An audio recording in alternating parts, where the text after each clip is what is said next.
Halo,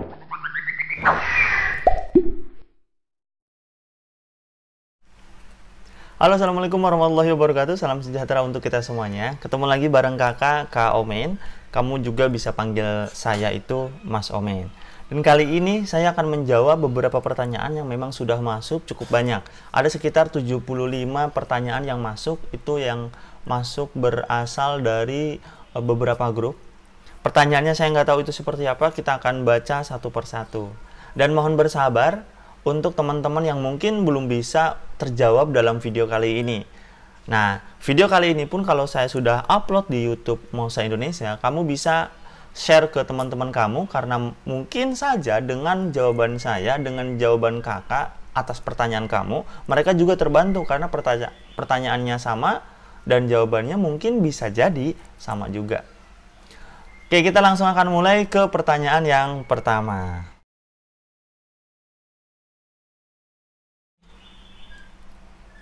Yang pertama, Assalamualaikum warahmatullahi wabarakatuh. Semoga Allah melindungi kakak dan sekeluarga karena telah berbagi ilmunya. Amin. Semoga doa yang baik juga kembali kepada yang mendoakan. Saya ingin bertanya, Kak, jika diberikan teguran bisa membentuk kepribadian seseorang. Misalnya orang tua yang memberikan teguran. Teguran itu berupa motivasi, tapi cara menyampaikannya itu susah diserap oleh pribadi sebab perkataannya kasar, sehingga menyebabkan anaknya tertekan batin sehingga sering emosi ke orang tua dan kepribadiannya jadi gampang emosi. Pertanyaannya, gimana ya solusi untuk argumen tersebut? Ada dua pandangan yang kamu harus pahami. Yang pertama adalah pandangan untuk orang tua kamu. Kalau kamu memaksakan apa yang kamu inginkan orang tua seperti A, seperti B, seperti C, orang tua lemah lembut, kemudian yang mungkin penyampaiannya santai banget, secara mutlak kita tidak akan bisa mengendalikan orang lain. Yang bisa kamu lakukan karena itu orang tua kamu, orang tua yang lebih harus dihargai, dihormati, lebih beradab ketika menyampaikan sesuatu kepada beliau. Kamu pertama kali adalah mendoakan. Doa adalah senjata utama. Apalagi umat muslim, itu adalah senjata utama yang harus kamu lakukan dengan keyakinan yang penuh. Kalau kamu mau melebihi batas dari doa, dalam artian lebih dari doa itu, kamu bisa mencari orang yang dihormati oleh orang tua kamu, menemukannya, kemudian berkonsultasi. Siapakah dia? Bisa jadi orang tuanya orang tua kamu, yaitu kakek ataupun nenek kamu. Kemudian kamu berkonsultasi, kamu sharing. Ya kalau memang sama kakek sama nenek itu lebih terbuka, ya ceritain aja. Aku itu enak, aku itu nyaman sebenarnya dinasehati sama orang tua, tapi caranya itu malah bikin aku menjadi tertekan. Jadi bilang sama beliau, biar beliau itu menyampaikannya kepada orang tua kamu. Itu bisa kamu lakukan. Yang nggak bisa itu kalau kamu langsung bilang sama orang tua kamu, aku kan udah gede. Wah, itu parah. Minimal banget, mah, pa, yang bener dong kalau motivasi. Ya, itu lebih parah.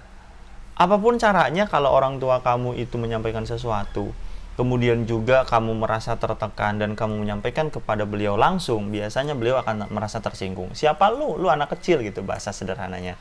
Jadi, langkah pertama adalah mendoakan untuk orang tua kamu. Yang kedua adalah kamu bisa konsultasi kepada orang yang dituakan, orang yang dihormati oleh beliau dan minta beliau untuk menasehati orang tua kamu. Itu kalau mau ya, kalau nggak mau ya doa itu aja. Itu pandangan yang pertama. Pandangan yang kedua adalah untuk diri kamu sendiri.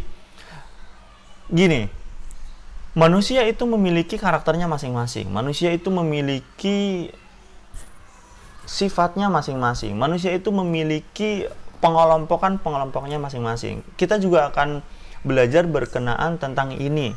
Sederhana sih, tapi di seminar kita akan belajar mengenai ini. Bagaimana caranya kita bisa mengenali karakter si A, si B, si C, dan si E. Jadi ada seperti itu. Ketika kita sudah mengenali karakter mereka, kita akan mengadaptasi caranya mereka dan kita masuk ke dunianya mereka. Contoh, kalau ada orang yang bertemu kita, dia adalah orang yang sosialis. Yang harus kita lakukan adalah ikuti gayanya dia untuk sosialis. Dia mungkin hahaha, kita pun berusaha untuk hahaha seperti dia. Barulah ketika kita udah dekat dengan dia, kita tarik dengan gaya kita.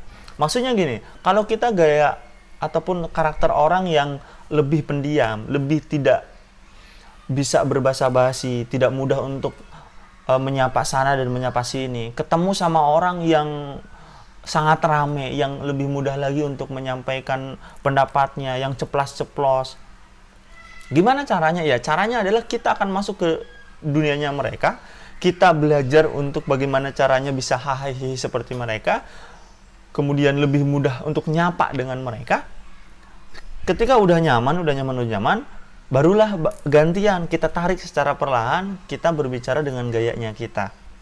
Seperti itu adanya. Contoh yang seperti yang kakak lakukan sekarang.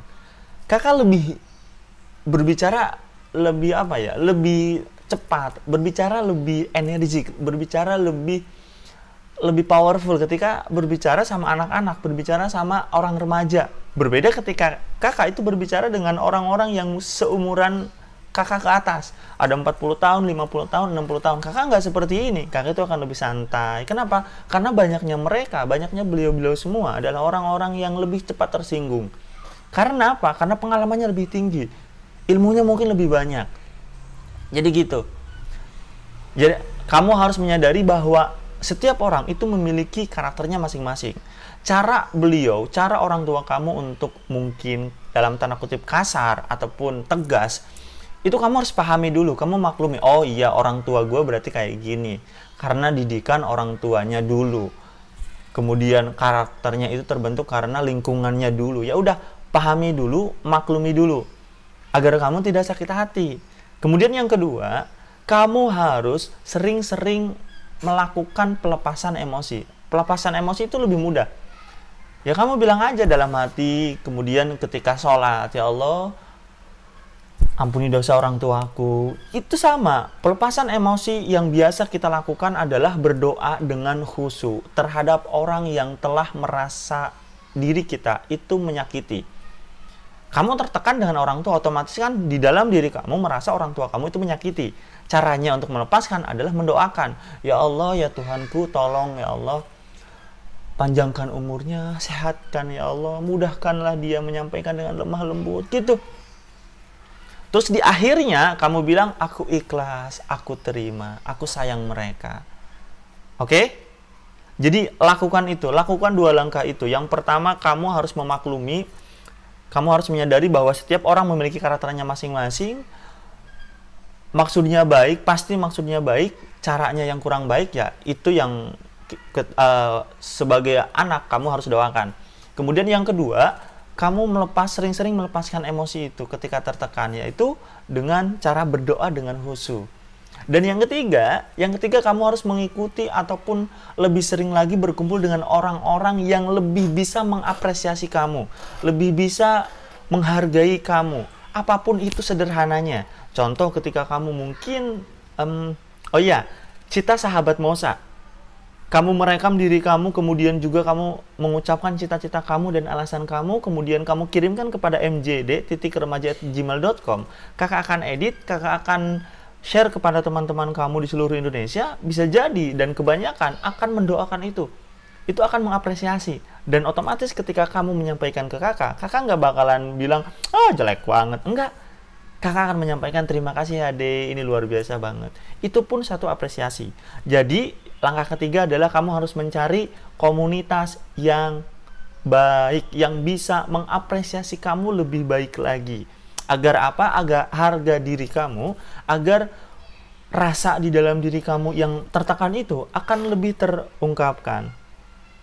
Kalau nggak seperti itu, kamu akan menjadi orang yang seperti bilang tadi itu, gampang emosian. Kenapa? Karena emosi itu tertekan terus-menerus. Kamu memasak air, ditutup rapat pancinya. Lama-kelamaan uapnya akan mengendap lama-lama, panas, akhirnya panci itu akan meledak. Puh! Itulah emosi. Makanya harus dikeluarkan.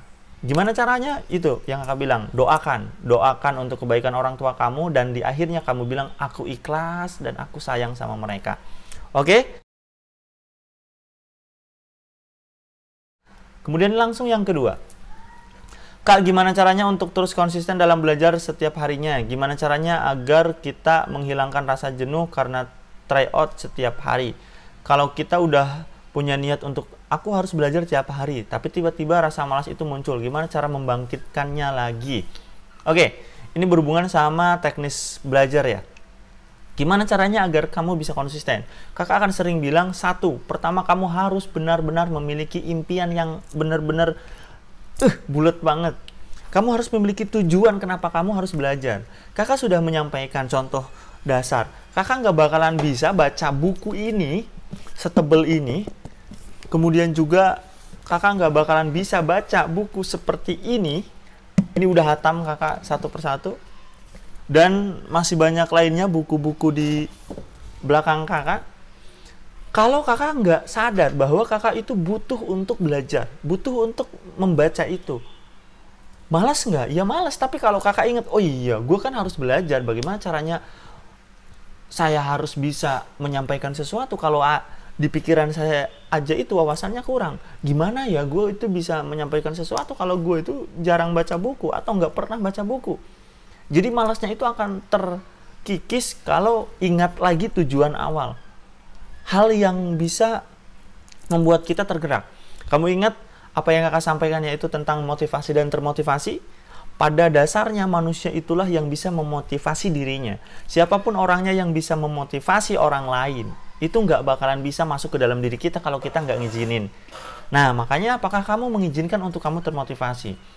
Karena ada dua tipikal orang ya.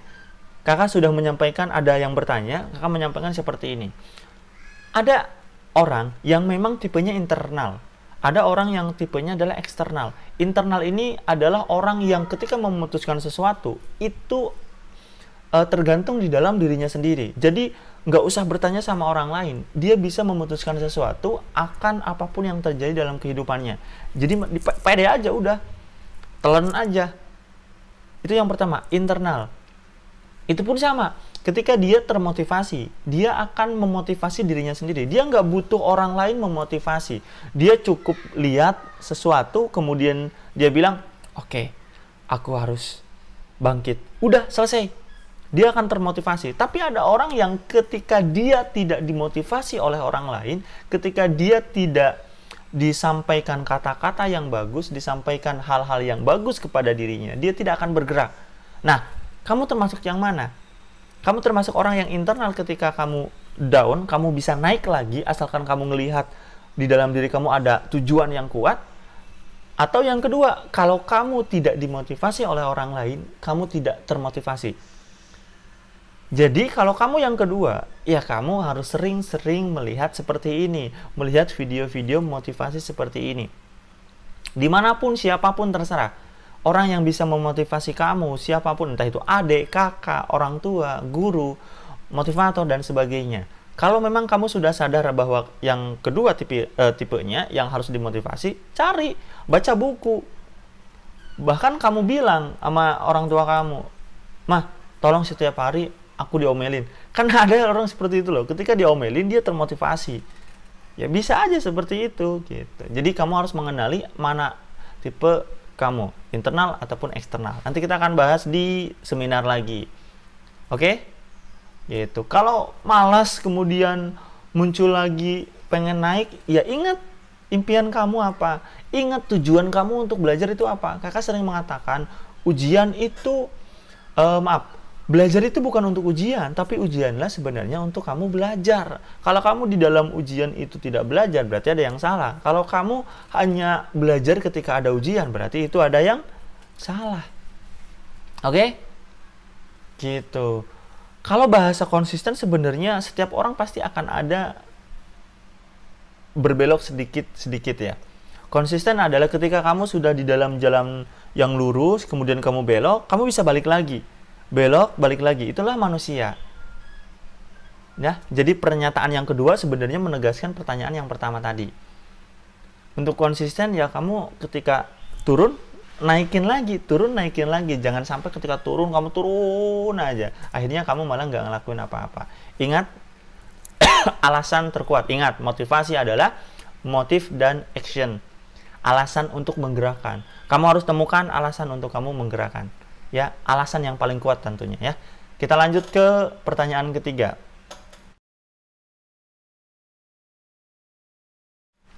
Bismillah, Assalamualaikum warahmatullahi wabarakatuh. Salam kenal Kak, aku Naila. Jadi begini, lingkunganku memang bukan lingkungan orang-orang yang berpikiran maju, bodoh amat pada masa depan, nggak perlu kuliah, buang duit.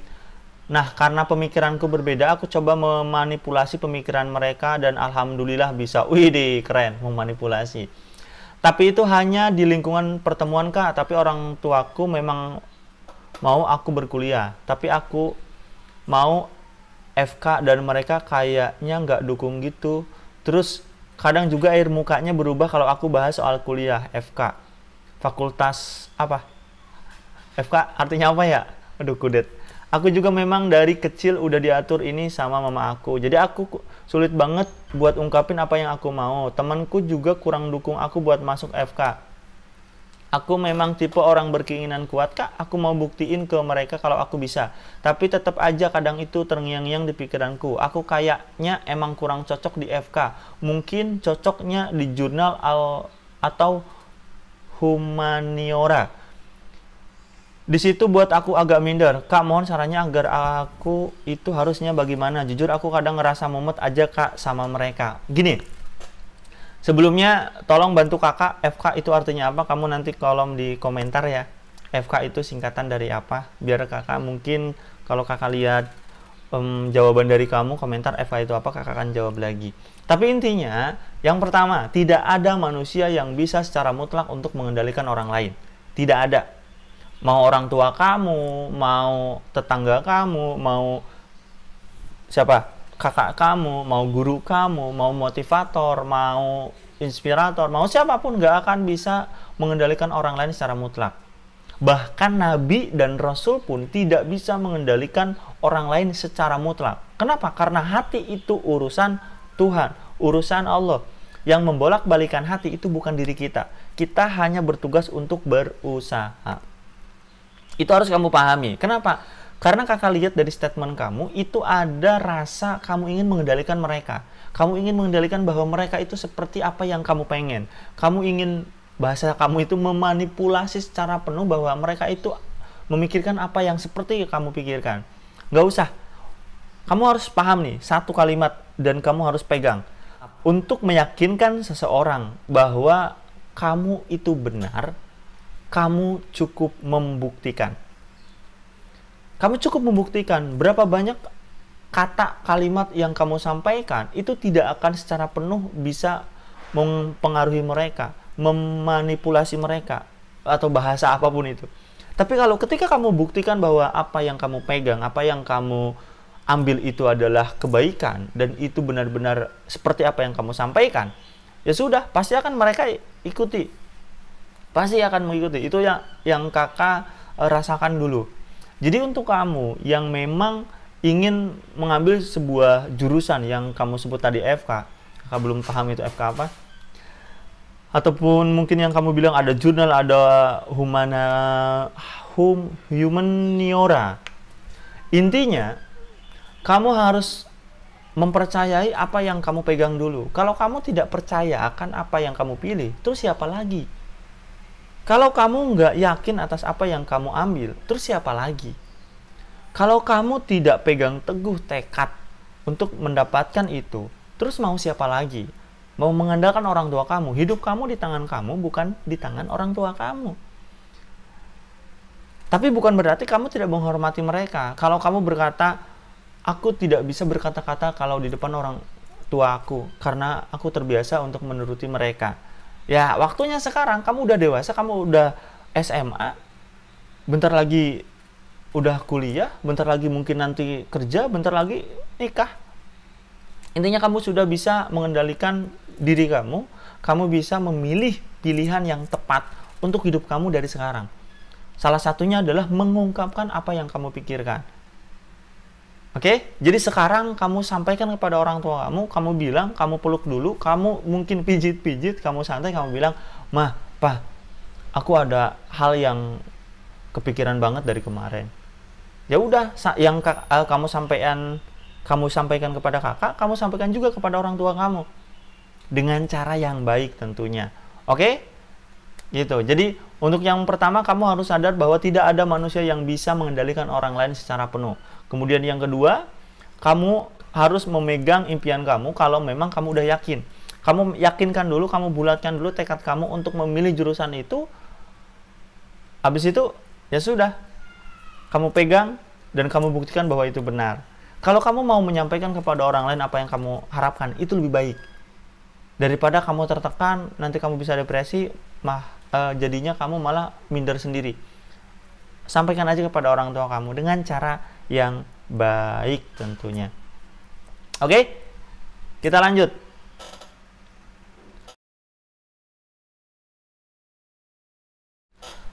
Assalamualaikum warahmatullahi wabarakatuh. Kak, maaf, ini saya mau bertanya. Saya akan pejuang UTBK 2020. UTBK kan tinggal 2 bulan lagi. Semakin kesini kok saya semakin down, nggak karuan ya. Nggak karuannya seperti apa.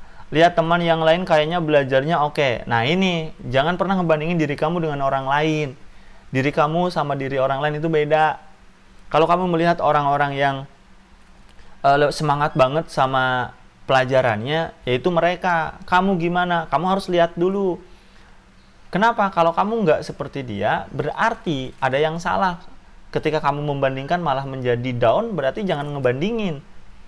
Ada orang yang kalau dibandingkan itu jadi semangat, ada orang yang tidak dibandingkan baru semangat. Jadi kalau kamu udah nggak nyaman ketika melihat orang lain, ya jangan pakai itu untuk semangat. Karena ketika kamu dibandingkan malah kamu akan down terus menerus. Gimana caranya? Ya kamu harus cari alasan yang kuat agar kamu bisa naik lagi seperti mereka. Bandingin lagi kan, agar kamu bisa lebih baik daripada diri kamu itu hari kemarin. Oke? Dan kamu bilang juga kan, lihat teman yang lain kayaknya belajar, kayaknya kan belum tentu. Oke-oke aja kayak nggak ada hambatan, kayak nggak ada hambatan. Iya, rumput tetangga lebih hijau daripada rumput kita sendiri. Nah, sedangkan saya yang dulu awal semangat malah sekarang takut. Takutnya kenapa? Sekarang yang dibayangkan itu cuma bisa nggak. Nah, ini yang salah. Kamu nggak usah mikirin bisa nggak. Kamu lakukan aja yang terbaik. Ingatlah, tidak ada namanya belajar yang sia-sia. Tidak ada namanya hal yang kamu lakukan itu berakhir sia-sia. Tidak ada. Dulu ikut TO, nilainya agak lumayan, tapi makin kesini makin turun. Ya berarti kamu cek bagaimana caranya kamu bisa naik lagi. Salah satunya adalah coba cek yang tadi pertanyaan kamu atau statement kamu. Sekarang kamu itu kebayangnya bisa nggak. Bisa jadi karena kamu mikirnya kayak gitu, malah kamu fokusnya bukan di belajar, fokusnya di mikirin TO. Udah di akhir kayak gini, sekarang bingung nentuin pilihan apa? Antara dia dan dia kah? Pokoknya yang saya rasain itu cuma takut terus. Nah, menurut kakak penyebabnya apa ya?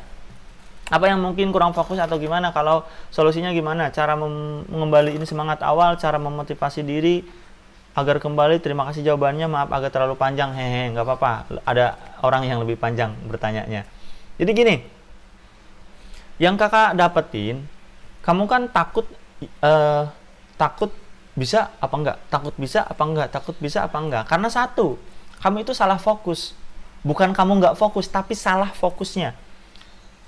Kamu itu fokus sama hasil, kamu itu fokus sama hasil ujiannya kayak gimana nantinya, kamu itu fokus sama apa yang gue dapetin nantinya. Jadi terbayang-bayang itu nanti jelek-jelek, apalagi kalau kamu informasinya dapet nilai-nilai yang harus masuk ke PTN ini nilainya gede banget, terus orang lain itu biasanya harus dapat nilainya tinggi ini, sedangkan kamu nilai TO-nya nggak bagus, tambah takut.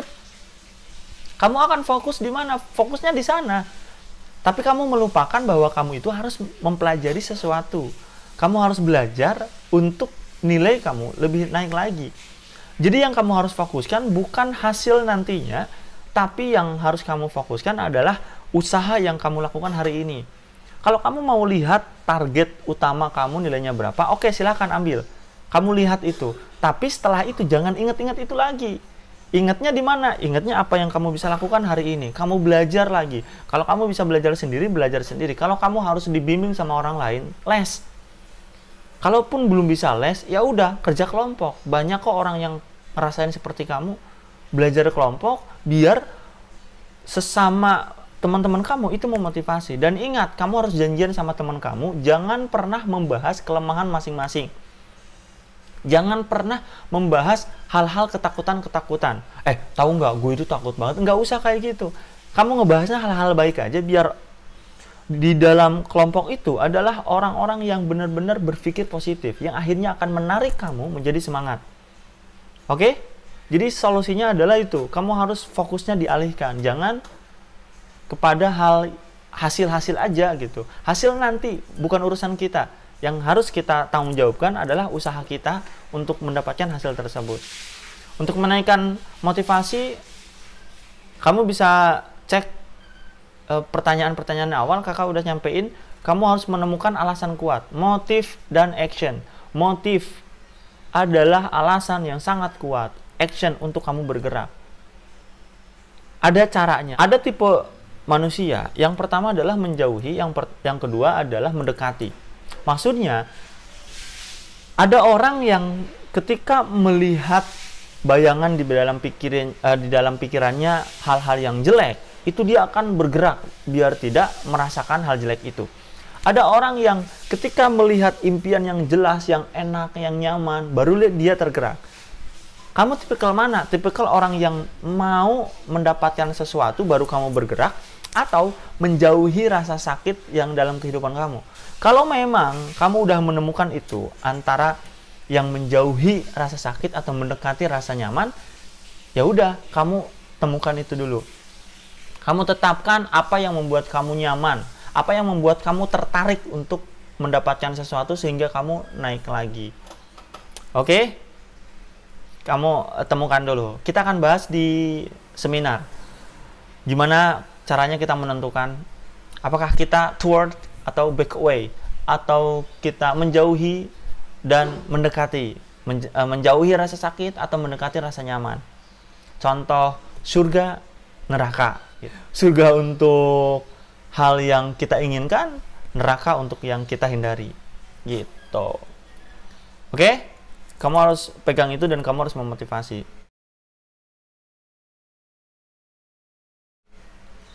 Assalamualaikum Kak Rohman, sebelumnya kenalin nama saya Maretna Kak, saya masih kelas 11, mantap. IPA Diman 1 Surakarta. Widih, Surakarta, halo Surakarta. Di kesempatan ini saya bertanya, Kak Rohman, waktu saya kelas 11, sering banget kepake untuk acara, untuk acara sekolah, apalagi saya ikut OSIS. Nah, waktu belajar jadi tidak maksimal, sama. Kakak juga dulu aktif di OSIS walaupun kakak bukan OSIS. Jadi sering bolos. Maksimal dan tidak ada jam KBM di kelas, yang guru kurang menyenangkan. Di kelas ya. Waktu belajar jadi tidak maksimal dan tiap ada jam KBM di kelas yang gurunya kurang menyenangkan, membuat saya jadi Iya. Kamu akan bad mood kalau ada guru yang tidak menyenangkan. Jadi cara mengatur waktu belajar versi kakak itu gimana? Caranya supaya istiqomah dengan rencana sudah plan sebelumnya. Maaf ya kalau misal pertanyaannya saya berbelit. Enggak kok, tenang aja. Waalaikumsalam warahmatullahi wabarakatuh. Jadi gini, kakak adalah orang yang aktif di dalam dunia organisasi, walaupun nggak aktif-aktif banget. Kakak ikut-ikutan. Karena kakak udah merasakan bahwa organisasi itu luar biasa, walaupun kakak nggak masuk ke dalam OSIS, nggak masuk ke dalam organisasi lainnya, kecuali pramuka. Kakak ya udah belajar berorganisasi, tapi kakak ikut. Gimana caranya? Karena kakak itu teman-teman kakak adalah orang-orang OSIS, ketuanya teman kakak, wakilnya teman kakak, hampir semuanya itu teman kakak. Jadi kalau ada apa-apa ya kakak juga ikut di sana. Nah, kakak juga ngerasain gimana seringnya keluar. Nah, gimana untuk mengatur waktu? Nih kalau kakak pribadi ya, kakak punya prinsip bukan menghafal tapi memahami. Jadi kalau kamu belajar dengan waktunya sedikit, kamu harus belajar untuk memahami apa yang kamu pelajari. Kalau kamu menghafalkan sesuatu, kamu tidak akan bisa lebih lama lagi untuk mengingat memori itu. Kamu akan lebih cepat lupa daripada memahami. Kalau kamu sudah memahami, ketika kamu lupa, kamu tinggal lihat, kamu baca sebelum ujian, itu akan ingat lagi. Dan ada cara lain sebenarnya kalau untuk berkenaan belajar ini. Kakak ada jalan langit, ada jalan bumi. Kamu ikut seminar aja, kakak akan sampaikan itu. Oke? Kemudian juga, Kak, aku suka bad mood ketika belajar sama orang yang tidak disenangi. Ada dua pilihan. Kalau kamu nggak suka dengan gurunya, cobalah kamu sukai pelajarannya. Kalau kamu nggak suka dengan pelajarannya, cobalah untuk menyukai gurunya. Kalau kamu nggak suka dua-duanya, cari tempat yang bisa membuat kamu suka dengan gurunya atau suka dengan pelajarannya, atau bahkan keduanya. Di mana cari tempatnya? Ya bisa jadi di tempat les, bisa jadi di komunitas kamu atau kelompok belajar kamu. Oke?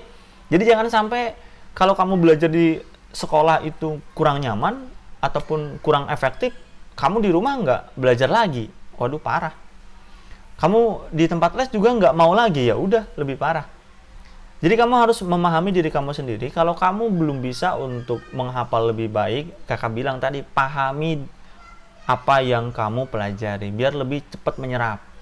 Dan terus lakukan rutinitas untuk belajar. Karena walaupun kakak bilang kualitas lebih baik daripada rutinitas, ataupun kualitas lebih baik daripada kuantitas, tapi tetap kuantitas itu berperan aktif. Karena di dalam pikiran bawah sadar yang kakak pelajari, ilmu pikiran, dengan repetition, dengan pengulangan, kamu akan memasukkan data itu lebih dalam lagi ke dalam memori kamu. Sehingga ketika kamu mengingat sesuatu, itu akan lebih mudah didapat. Oke? Jadi, jangan gara-gara di sekolah itu nggak ngelakuin sesuatu dan kamu nggak paham sesuatu di dalam materi, kamu di rumah nggak ngelakuin lagi.